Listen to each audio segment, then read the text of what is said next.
Welcome to BioGlobe. If you like this channel, please share and subscribe. Today we are going to discuss about fluorescent microscopy. Myself Mohammad Jasil, Assistant Professor, Department of Microbiology, Marcus Arts and Science College, Adavanad. Many chemical substances absorb light, and after absorbing light of a particular wavelength and energy, some substances will then emit light of a longer wavelength and a lesser energy content. Such substances are called fluorescent substances, and the phenomenon is termed as fluorescence. ഇപ്പോൾ ചില chemical substance ലൈറ്റിനെ absorb ചെയ്യും. ലൈറ്റിനെ absorb ചെയ്തതിന് ശേഷം particular wave ലെങ്ത്തുള്ള ലൈറ്റിനെ absorb ചെയ്തതിന് ശേഷം അവരെന്ത് ചെയ്യും, ഒരു ലോങ്ങർ വേവ് ലെങ്ത്തുള്ള എമിറ്റിനെ എന്ത് ചെയ്യും, അവർ പ്രൊഡ്യൂസ് ചെയ്യും. ഇത്തരത്തിലുള്ള സബ്സ്റ്റൻസിനെയാണ് നമ്മൾ ഫ്ലൂറസെൻറ്റ് സബ്സ്റ്റൻസ് എന്ന് പറയാം. Application of this phenomenon is the basis of fluorescent microscopy. In practice, microorganisms are stained with a fluorescent dye and then illuminated with a blue light. The blue light is absorbed and green light is emitted by the light. അപ്പോൾ fluorescent dye എന്ത് ചെയ്യും ചോദിച്ചാൽ blue ലൈറ്റിൽ illuminate ചെയ്യും. അപ്പോൾ ഈ blue ലൈറ്റിനെ absorb ചെയ്തിട്ട് എന്ത് ചെയ്യും, അവർ ഗ്രീൻ ലൈറ്റിന് എന്ത് ചെയ്യും, എമിറ്റ് ചെയ്യും.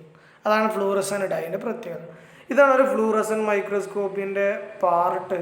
ഒരു മെർക്കുറി ലാമ്പ് ഉണ്ടായിരിക്കും, ഒരു എക്സൈറ്റർ ഫിൽറ്റർ ഉണ്ടായിരിക്കും, അതുപോലെ തന്നെ ബാരിയർ ഫിൽറ്റർ ഉണ്ടായിരിക്കും. അങ്ങനെ കുറേ 2-3 ഭാഗങ്ങൾ ഇതിനുണ്ട്. അപ്പോൾ ബാക്കിയുള്ള ഭാഗങ്ങൾ നമ്മൾ അടുത്ത പാർട്ടിൽ ഡിസ്കസ് ചെയ്യും. ഇത് ജസ്റ്റ് ഇതിൻ്റെ ഡയഗ്രാം മാത്രമാണ് കൊടുത്തിരിക്കുന്നത്. Then the function of the exciter filter is to remove all but blue light. അപ്പോൾ ഇതിൻ്റെ പാർട്ടിൽ ഒരു എക്സൈറ്റർ ഫിൽറ്റർ പറഞ്ഞിട്ടുണ്ടായിരുന്നു. അപ്പോൾ എക്സൈറ്റർ ഫിൽറ്റർ എന്ത് ചെയ്യുന്നു, എല്ലാ ലൈറ്റിനെയും എന്ത് ചെയ്യുന്നുണ്ട്, റിമൂവ് ചെയ്യുന്നുണ്ട്. Remove all but the blue light. The barrier filter block out blue light. Barrier filter എന്ത് ചെയ്യുന്ന വെച്ചാൽ ബ്ലൂ ലൈറ്റിനെ ബ്ലോക്ക് ചെയ്യും. And allows green light to pass through and reach the I.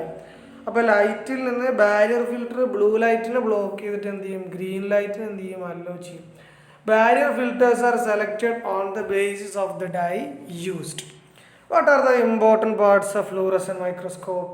First one mercury lamp. ഒന്നാമത്തെ ഭാഗം എന്ന് പറഞ്ഞാൽ mercury ലാമ്പാണ്. It produces an intense beam. Then second one is known as heat filter to reduce the heat transferring. Then second one exciter filter. The exciter filter allows only short wavelength of light. Then dark field condenser. It provides a dark background against a fluorescent that glowing. Then specimen stained with a fluorochrome. Fluorochrome, that's a dye that emits fluorescence when activated by exciting wavelength of light. Barrier filter. It removes any remaining exciter wavelength without absorbing long wavelength of fluorescing objects. Barrier filter എന്ത് ചെയ്യുന്നുണ്ട്, it removes any remaining exciter wavelength light. Then it blocks the remaining UV light which could damage the viewer eye. Blue and violet which would reduce the image contrast. ഇപ്പോൾ barrier filter എന്ത് ചെയ്യുന്നത് ചോദിച്ചു കഴിഞ്ഞാൽ U V ലൈറ്റിനെ block ചെയ്യുന്നുണ്ട്. ചിലപ്പം കണ്ണിന് damage വരുത്തും. അപ്പോൾ ആ യു വി ലൈറ്റിനെ ബ്ലോക്ക് ചെയ്യാൻ വേണ്ടിയിട്ടാണ് ബാരിയർ ഫിൽറ്റർ ഉപയോഗിക്കുന്നത്. Barrier filters are selected on the basis of the dye user. അപ്പോൾ ഏത് ഡൈ ആണ് നമ്മൾ യൂസ് ചെയ്യണത് അതിനനുസരിച്ചിട്ട് നമ്മൾ ബാരിയർ ഫിൽറ്റർ സെലക്ട് ചെയ്യണത്. Then fluorescent antibody technique, that is immunofluorescence technique. It is possible to combine fluorescent dye with antibody. That is a substance that combine with specific microorganisms. Antibody labeled with fluorescent dye are called labeled antibody.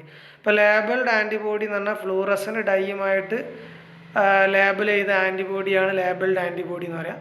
The labelled antibody are mixed with a bacterial suspension and the preparation is examined by fluorescent microscopy. The bacterial cells combine with labelled antibody will be visible under microscope. When bacterial cells are incubated with a specific antibody that is conjugated with the fluorescent dye. ഇപ്പോൾ bacterial സെൽസിനെ specific ആൻറ്റിബോഡിയുമായിട്ട് നമ്മൾ incubate ചെയ്യുന്ന സമയത്ത് that is conjugated with fluorescent dye. The dye antibody conjugate will cover the surface of the cell.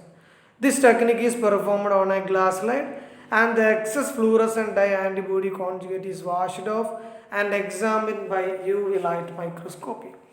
അപ്പോൾ dye antibody എന്ത് ചെയ്യും, will conjugate dye antibody conjugate will cover the surface of the cell. അപ്പോൾ dye antibody conjugate എന്ത് ചെയ്യും, cell സർഫസിനെ cover ചെയ്യും.